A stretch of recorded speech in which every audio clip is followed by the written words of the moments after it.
Hello, everyone. I am so excited to talk to you today about a topic that is near and dear to me, which is breaking into product as well as moving up within your product career. So, if you don't know me, my name is Nada, and I'm an executive career coach. But really, what I help people do is go through what I call a career reinvention. It sounds a bit scary, but it's not as scary as it sounds. I do believe that whenever we are going through a change in our career, we are in many ways reinventing ourselves. I'm not saying that we're going on a eat, love, pray journey where we're chasing our purpose, but we're actually rediscovering who we are, what brings us joy, what do we actually want to do with our career, and how do we design a career that aligns with our life. So, when I first started my career coaching practice 6 years ago, my main focus was actually working with product professionals. Since then, that has expanded to working with people across many domains, whether it's hospitality. I mean, my recent win was working with a general manager within hospitality, or even education. If I sit here and list all the professions of my clients, I'll probably be here all day. But the gist of the story is that my bread and butter, my beginnings of coaching has been rooted in product because I started my career in product and I've spent so much time within product and I understand it inside out. And this is why I'm very passionate about either helping people break into product or moving up all the way to the C level. Okay, so what I'm going to do today is I'm actually going to share 3 client stories with different situations and how I have actually helped them break into product. Maybe the next video is going to be about helping you grow within your product career, but for this one, we are mostly going to focus on breaking into product. Now, the biggest misconception that I get from people is that they feel, especially if they are senior professionals, 5, 6, 7, 10 years within their career, they feel that they have to start over when breaking into product. However, that actually hasn't been the case for many of my clients. My clients who broke into product did not have to break in at the associate product manager level or even the intermediate product manager level. In fact, I've had clients who broke into product at the senior product manager level, and I've had clients who broke into product at the VP of product level, believe it or not, despite not having the title. So, what I'm going to do is I'm going to share with you 3 stories. One of them is of my client, Rashid, who was in Mexico and was an entrepreneur. He had a very strong background in software engineering. I helped him land at Amazon as a senior product manager while still in Mexico. The second story that I'm going to share with you is of one of my dear clients who basically was doing a lot of pro bono work, was in UX, doing a little bit of everything, jack of all trades. And then I helped her land a senior product manager with a 6-figure offer. And I will also share with you one of my clients. His name is Heath. He had a 25-year dream of getting into a product company within gaming, and he became the first US hire at a top company in Europe called Miniclip. So let's go through one of these one on one. And maybe I'll throw a bonus one of my client who actually went from a medical physician to a product manager. Crazy story. So, um, let us go into the 4 things that made every one of them successful. The first one, the first thing that I wanted to share that made every single one of my clients, successful, and what I actually look for a client is they stopped describing their experience and they started reframing it. So, if I go with my client Rashid, who was an entrepreneur in Mexico, he came from a mechatronics automotive background. He was an engineer and he ran his own software consulting startup factory in Mexico for years. So he reached out to me on LinkedIn after he posted something in the LinkedIn career group saying that he wasn't sure what to target. And when I looked at his LinkedIn profile, I saw that he was trying to be everything. He was positioning himself as an engineer and also positioning himself as a product manager. He was positioning himself as a project manager. And it wasn't clear what his value proposition is. It was also what wasn't obvious what role he was targeting. There were also multiple barriers that are stacked on top of each other. First of all, he was pivoting from founder to professional. At that point in his career, he has never worked for anyone before. He was basically running his small startup. And he had this basically story that he was telling himself that there's no way a larger organization would hire him because all he knew was basically working for himself. And the way he was also presenting his experience made him come across like a job hopper because he was literally just positioning himself almost like a freelancer. And because he started multiple ventures, it almost looked like, yeah, he was hopping from one company to another when all of these companies were part of his own ventures. Okay, so let's talk about what happened with him. When we worked together, the first thing that we did was we had to validate if product management was truly the right direction for him. Sometimes what happens is I get clients who are pretty clear about what they want to do. And sometimes I get clients who have no idea what their next move should be. Rashid was somewhere in the middle where he had an inkling that he wanted to get into product management, but he just wasn't sure if he had what it took to get there from a competency perspective, believe it or not, even though he actually ended up at Amazon, which is crazy. And so what him and I worked on together was validating that if it is a viable option. The funny thing is when he was trying to, make that happen on his own, he was actually getting rejected, not even from like larger organizations, from startups. So it started impacting his confidence and he was skeptical a little bit about whether it was possible or not for him to get there. So, one, because I come in with a context of being in product for a very long time, for more than 15 years, and having worked with other clients, I was able to give him that validation and point out the proof that he can actually pursue this.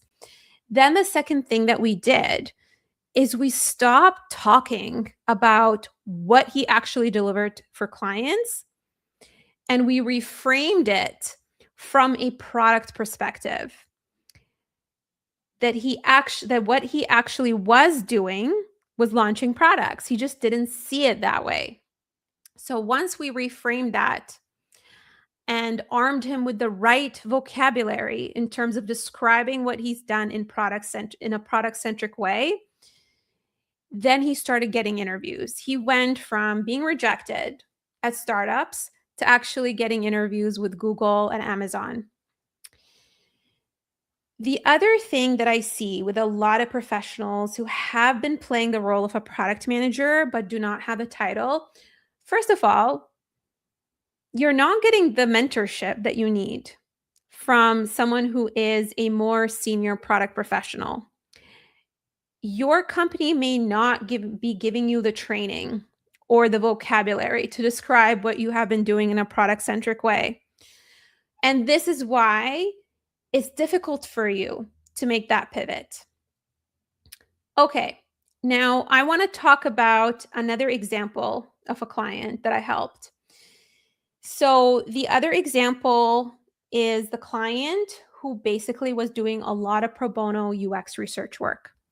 Now, with this client, she was actually located in Canada, and she went through this immigrant journey where she was taking any of those survival jobs and doing a lot of pro bono work and, taking these certifications in order to learn how to actually,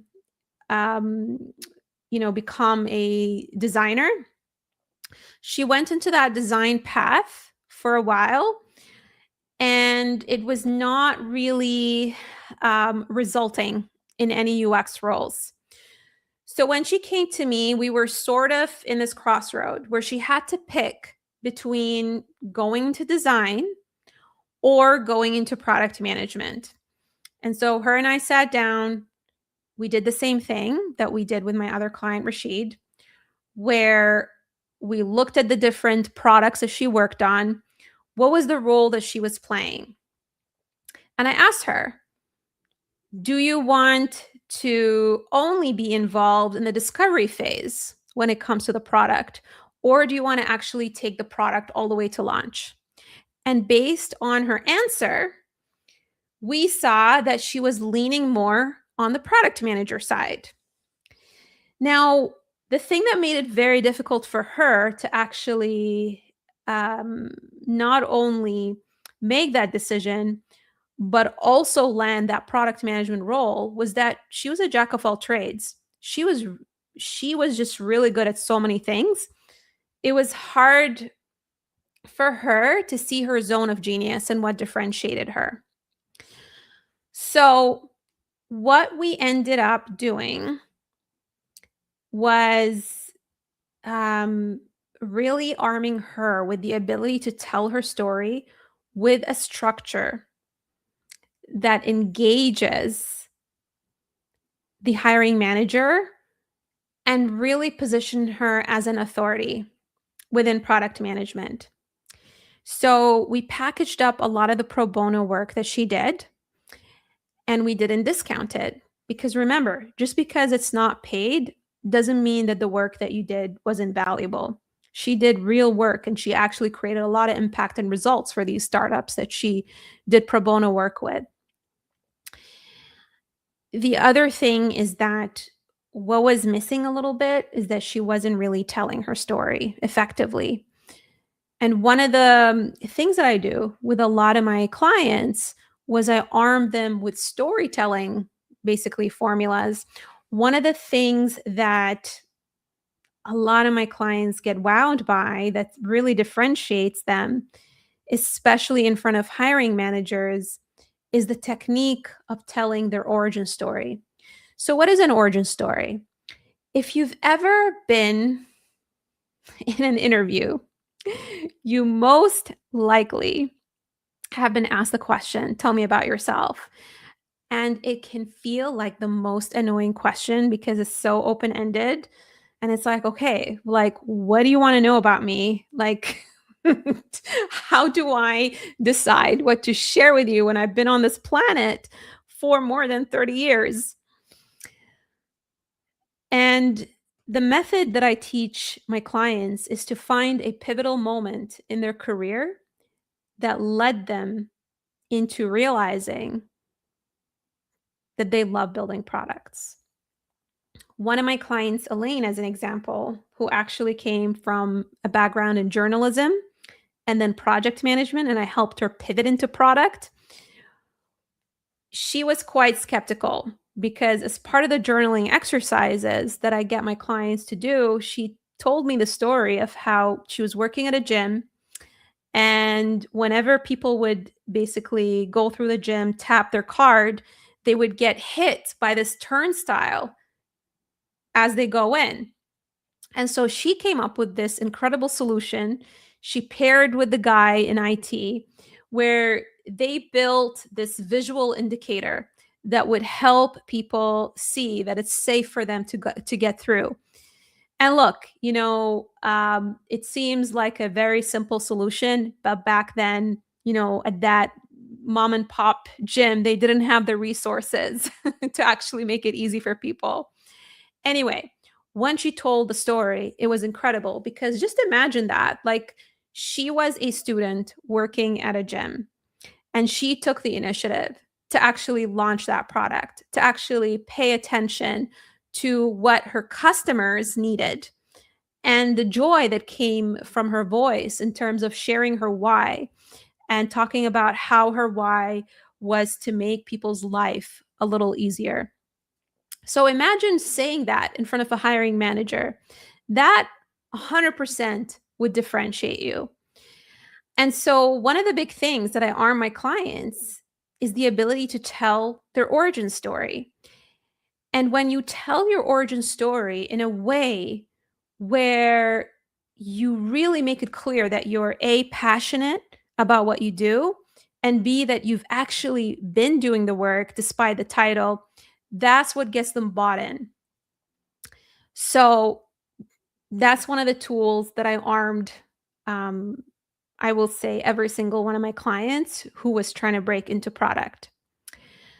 The third thing that made all of these clients successful is they stepped into the identity before the title arrived. I work with professionals all the way to the C-level. And honestly, it doesn't matter what level you're at, whether you are mid-level in your career, whether you're a senior individual contributor, a director, a VP.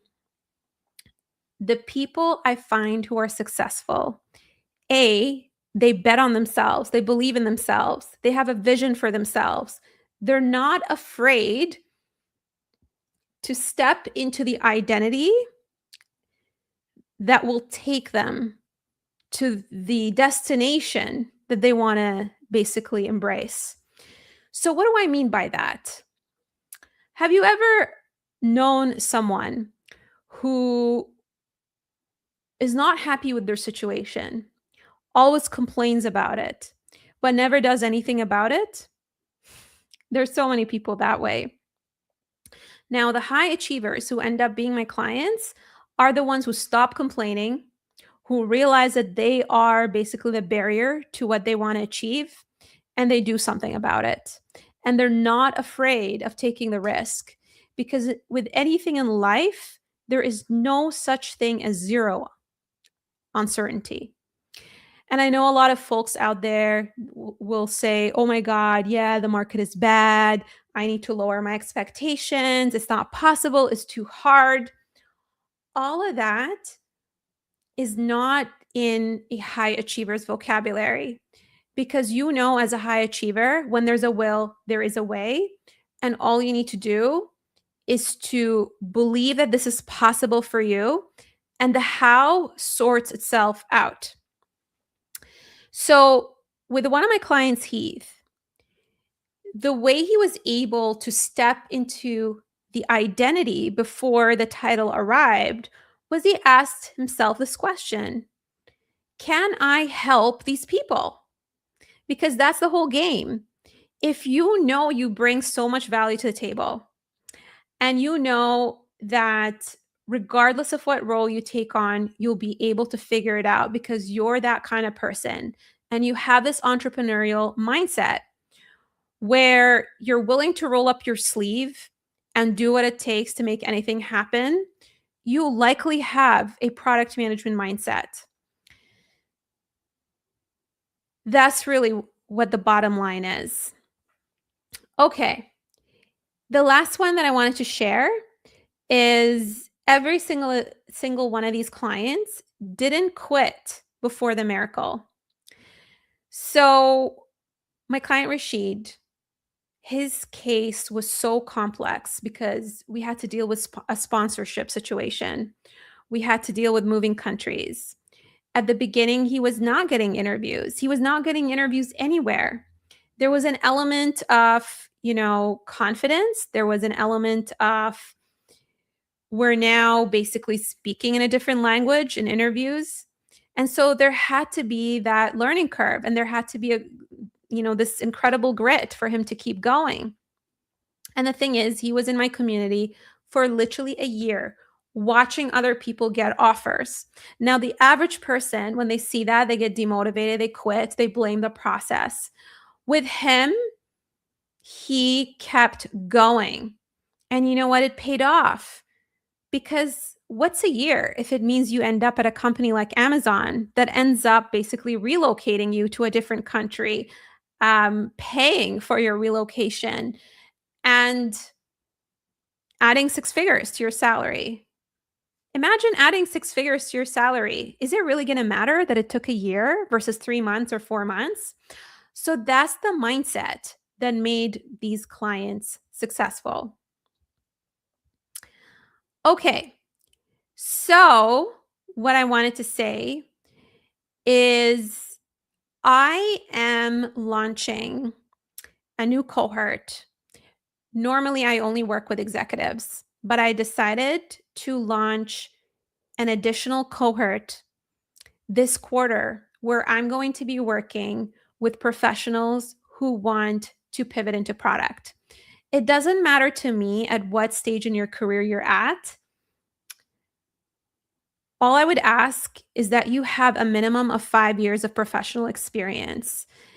And it doesn't matter to me whether you are wanting to basically break into an intermediate product manager level, or it's possible, you have 15, 20 years in your career, you're quite senior, maybe you're a director, but you've never really been niched down into product and you're considering making that switch. It's very possible. Here's the bonus story that I'm going to share with you, because I've shared all of these case studies of basically senior individual contributors who pivoted into product.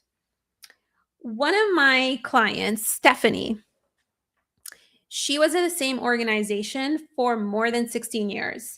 And she was at the director level, but she was wearing multiple hats. Her role was not clearly defined. And in fact, her title was very vague and broad. She wasn't very technical, but somehow the way her company categorized her, they categorized her as an engineering manager. And so when she was going into all of these interviews, the recruiters didn't see her technical enough to be an engineering manager. It worked at her organization, but not outside of her organization. So when her and I worked together, we looked at her entire story, her entire value proposition, what she loved about her role. We realized that what she actually loved was launching products from 0 to 1, spending more time on the business side, but also being the bridge between engineers and the business. She had a lot of imposter syndrome because she kept telling me, I've never had the product title. There's no way I'm going to pivot into product. And in the end, I kid you not only did she land a product role, but she actually moved up. She moved up from a director of product to a VP of product. Isn't that insane? And it is, in the last 2 years when the economy wasn't great.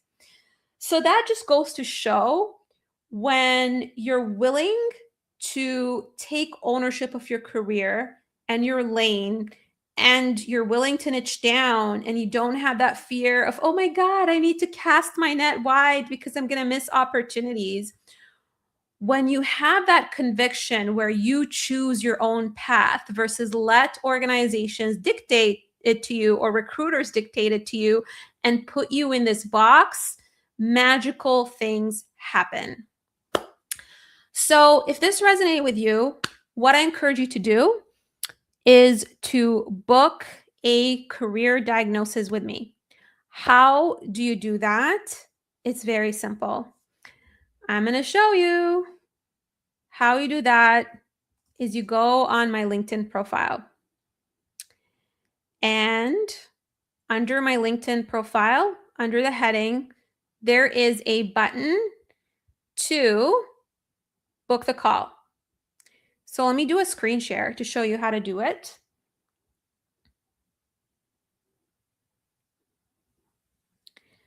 I have like a million windows open as usual. Okay, so this is my profile. As you can see, under the heading, there is a button that says book an appointment. And once you land on this page, I highly encourage you to watch this video because it shares with you my story. It has a few basically clients who share their experience working with me. In fact, one of them is my client Rashid that I helped land at Amazon.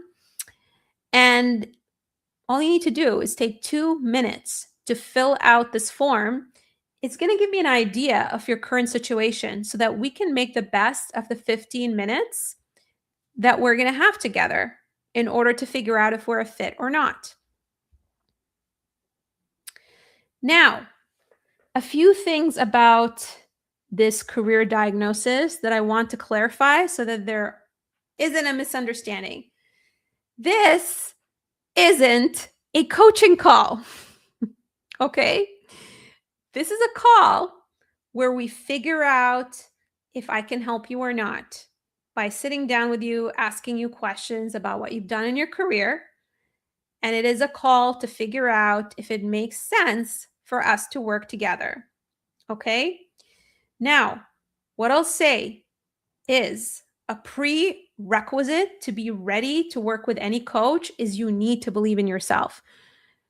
I can't convince you that you can do it. I'm not going to go and apply for the jobs on your behalf. I'm not going to be the one taking action. I'm not going to be the one learning.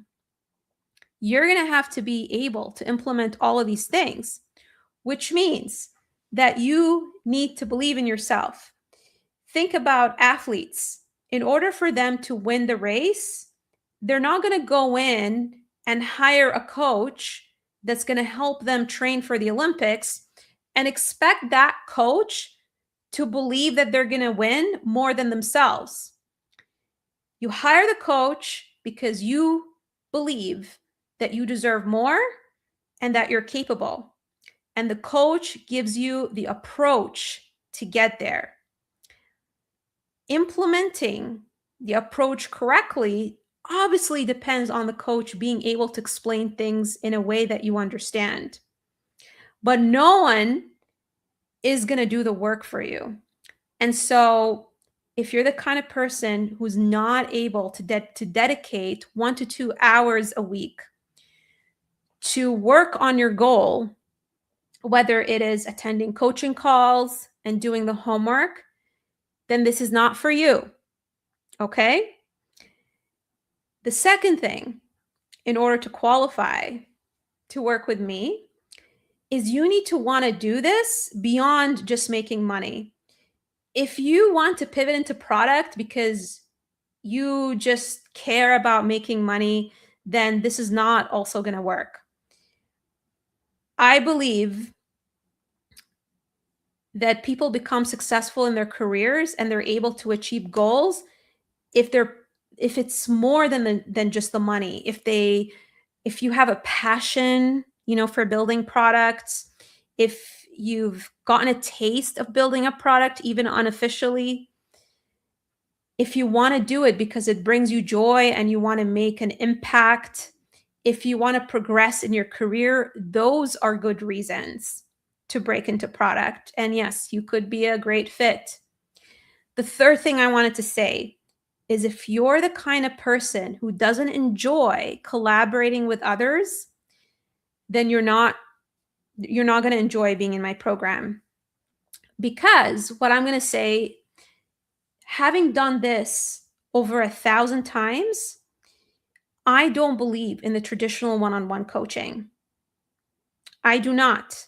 In fact, studies have shown that people stick to their goals when they are in a group environment, in a classroom environment.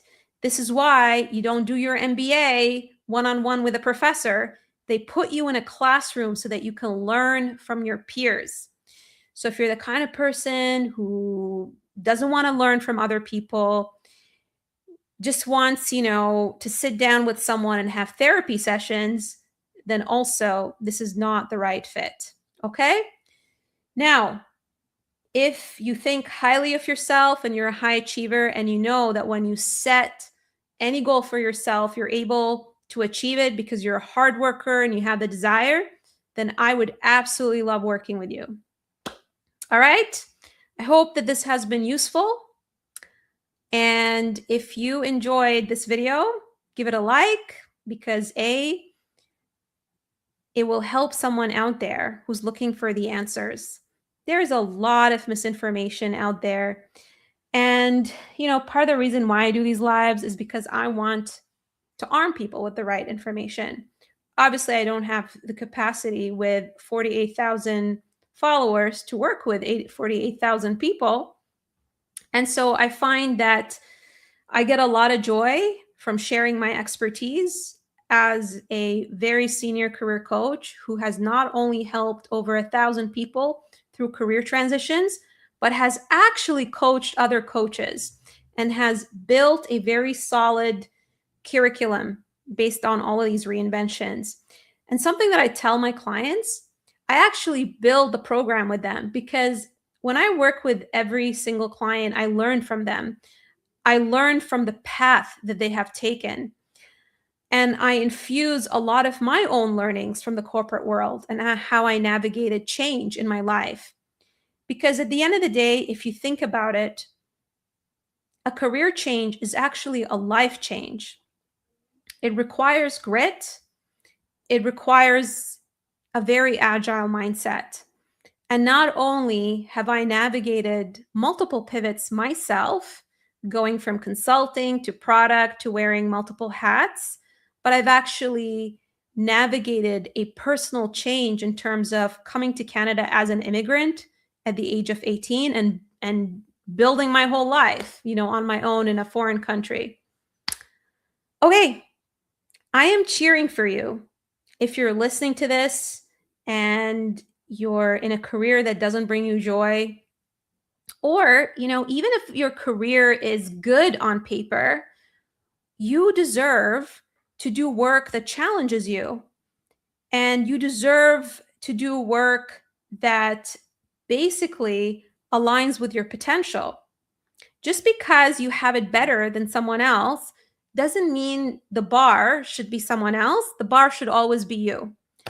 Have a wonderful rest of your evening, and I'll see you guys soon.